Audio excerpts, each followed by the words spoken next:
पाटील यांसारख्या आमदारांची जी कृत्य बघितली कालची, अरे जे लोकप्रतिनिधींनी आपण कसं वागलं पाहिजे हे ठरवलं पाहिजे.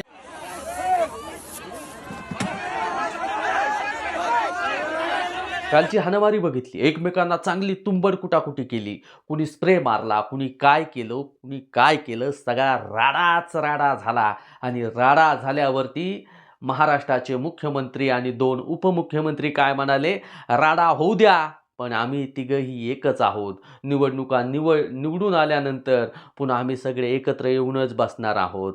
अरे लाजा वाटल्या पाहिजे.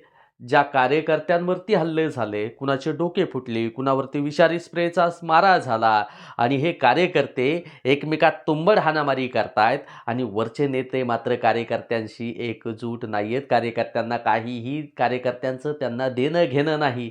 पण कार्यकर्ते निस्ते आमचा नेता म्हणून बेजार आहेत. कार्यकर्त्यांना एक सांगेल की नेतेवरी एक आहेत.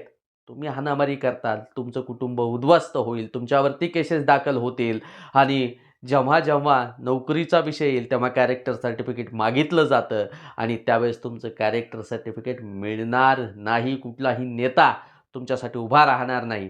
म्हणून एवढं सांगेल की निवडणुकीच्या काळामध्ये असेल किंवा कुठल्याही काळामध्ये हे सर्व नेते एकच आहेत आणि यांच्यासाठी आपण आपल्या भावकीमध्ये जी हाणामारी करत आहोत ती कुठेतरी थांबली पाहिजे. आणि हा व्हिडिओ प्रत्येक तरुणांपर्यंत, प्रत्येक बांधवांपर्यंत जाणं गरजेचं आहे. आपला मित्र उदय भिसे पाटील. जय जिजाऊ, जय शिवराय. धन्यवाद.